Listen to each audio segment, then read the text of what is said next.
Bien-aimés frères et sœurs, vous connaîtrez la vérité et la vérité vous affranchira. Ça, c'est pas moi qui le dis, c'est la Bible qui le dit. Mais moi, je vous dis mieux. Vous connaîtrez la vérité historique, notamment celle de vos ancêtres kémites, et vous aurez une vision globale de ce que c'est que la vraie souveraineté politique. J'ajoute, vous reviendrez à la spiritualité africaine ancestrale et vous comprendrez les enjeux de l'indépendance économique. Et pour terminer, vous accepterez votre identité culturelle kémite et vous obtiendrez deux choses. La première, c'est la paix. La seconde, c'est le développement, à une condition. L'unité de toute l'Afrique noire, l'unité de tous les Noirs du monde entier. Otep à tous, bienvenue sur la chaîne des panafricanistes, par essence, par conviction et par excellence. Celle des citoyens kémites par nécessité et obligation de combat.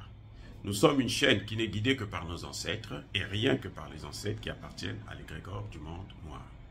Par conséquent, nous ne croyons en aucun Dieu venu de l'étranger. Toutefois, cette vidéo n'est aucunement destinée à inciter à la haine ou à la violence. Car nous menons un combat qui est d'abord et avant tout spirituel, intellectuel et démocratique. Ensuite, il est politique, géopolitique et géostratégique. Contre l'impérialisme, le colonialisme, le néocolonialisme et l'endocolona. Sur la base du principe fondamental que nous avons hérité de nos ancêtres kémites, qui est celui de la Marat, c'est-à-dire solidarité, vérité et justice. Vous êtes donc en droit de connaître la vérité et nous avons l'obligation de vous dire la vérité, rien que la vérité, afin que justice soit rendue au continent africain. Et ça, c'est notre modeste contribution dans cette noble lutte en faveur de la souveraineté, la dignité, la solidarité et l'unité africaine. Ça, c'est ce que nous appelons le panafricanisme. Bien-aimés frères et sœurs, la guerre en Ukraine est en train de prendre des proportions inquiétantes pour le monde entier.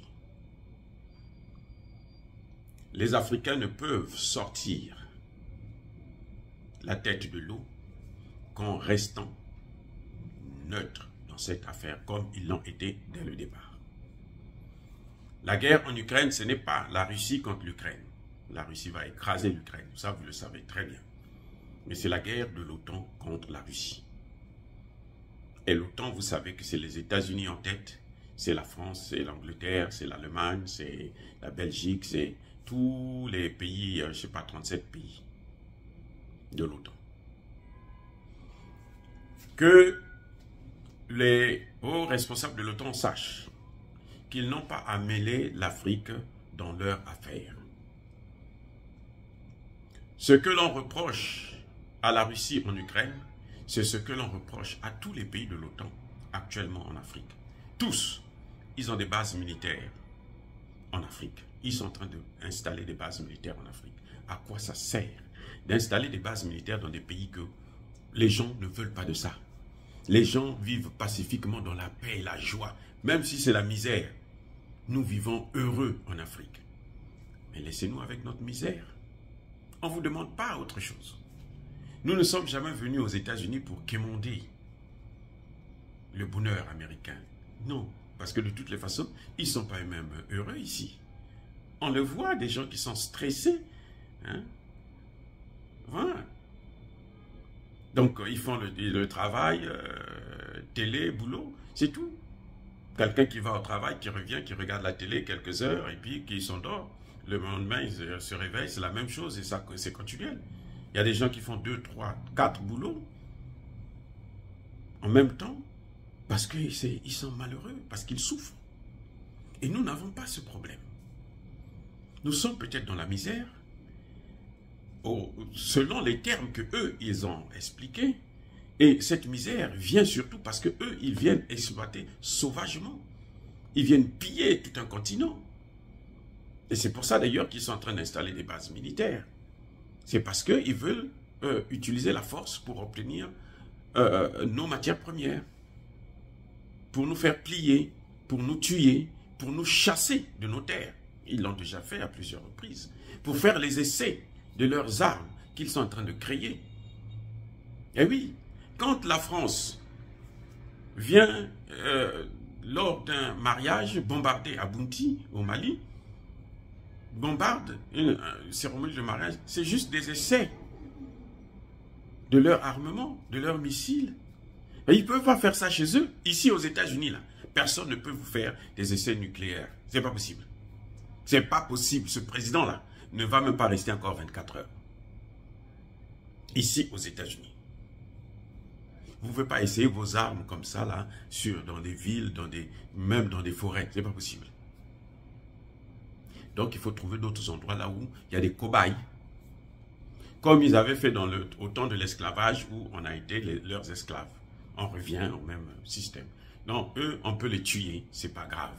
Et ils viennent nous donner des leçons sur les droits de l'homme, alors qu'on est en train de se protéger contre les terroristes.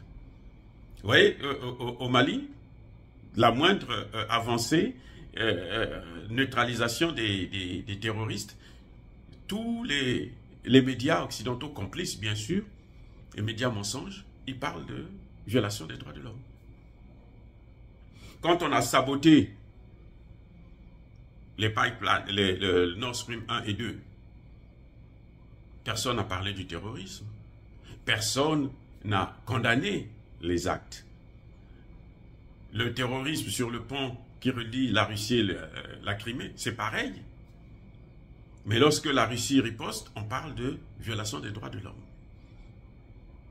Non, je pense que l'Occident doit essayer d'être un peu logique avec elle-même et commencer par être plus juste. Parce que ce monde n'appartient pas à l'Occident et surtout pas à l'Afrique. L'Afrique appartient aux Africains. Jusqu'à présent, l'Afrique n'a jamais appartenu aux Africains, c'est vrai.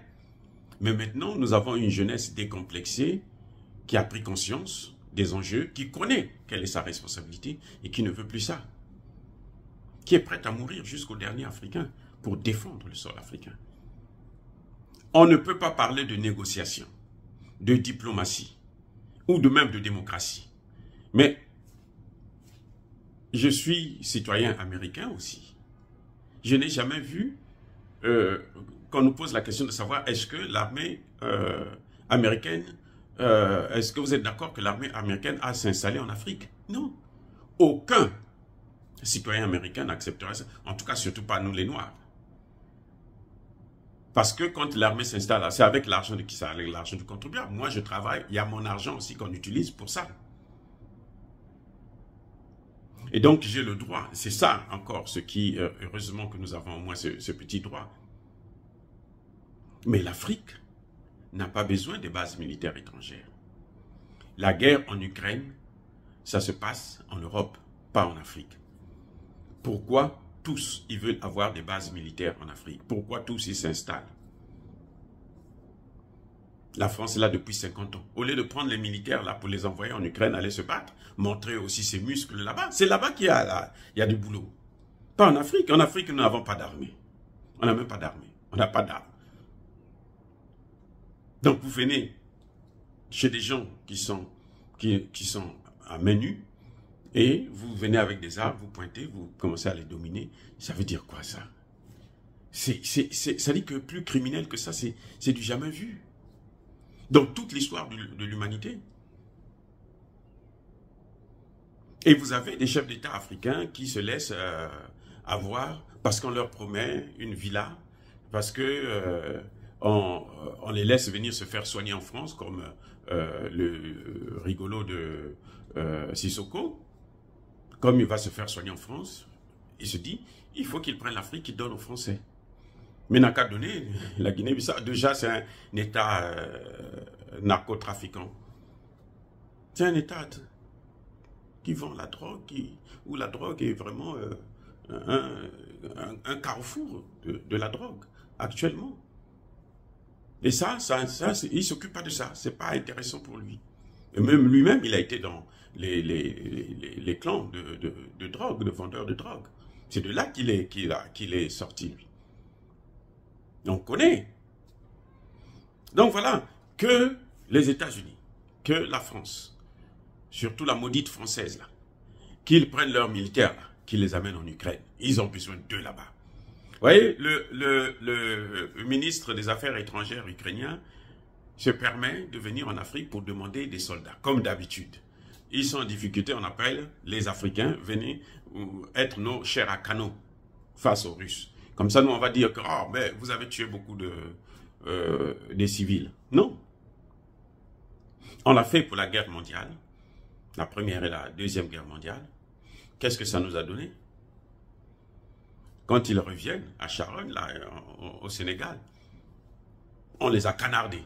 Ils sont revenus, et après avoir libéré la France, là, ils sont venus, on les a tous massacrés. Un génocide. Le génocide qu'on met sur la tête de De Gaulle. Un génocidaire.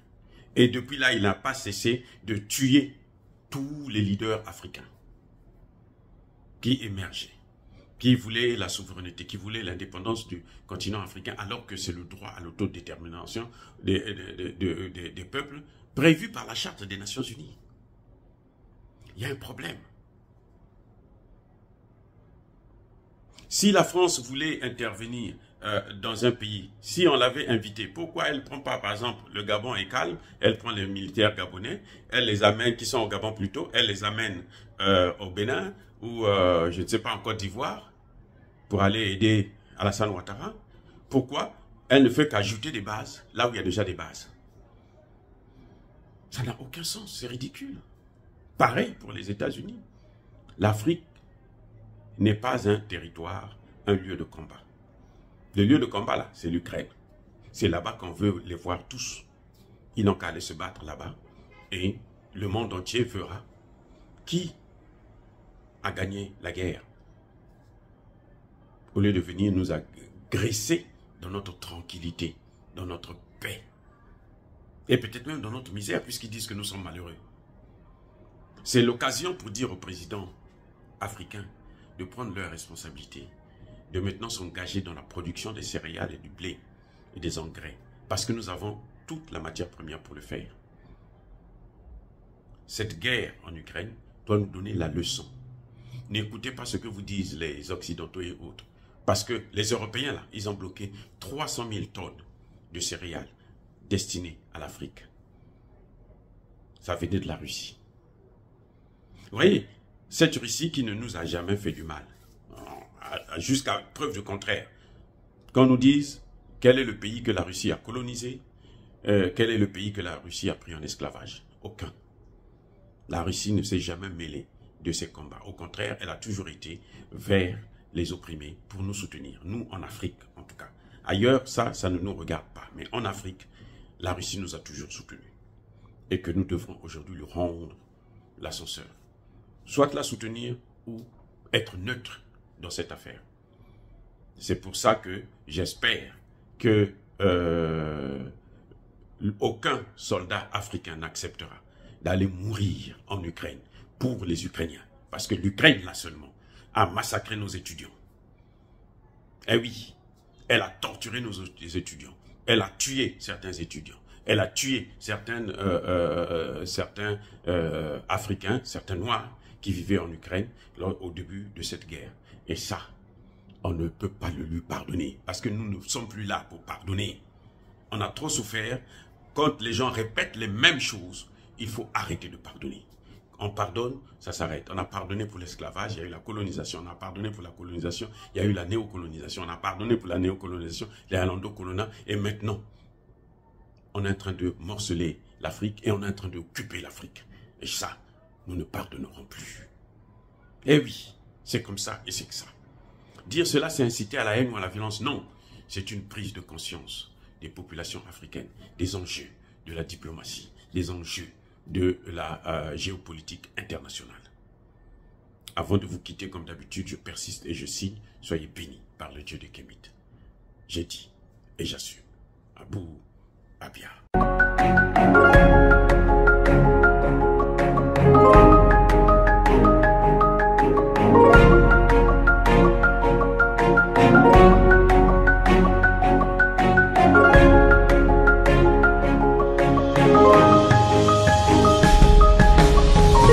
Eux, ils marchent par la foi et non par la vue. Mais moi, je vous conseille vivement de marcher par la connaissance scientifique et historique, notamment celle de nos ancêtres kémites, par les 5 sens et par l'intelligence. Abou Abia.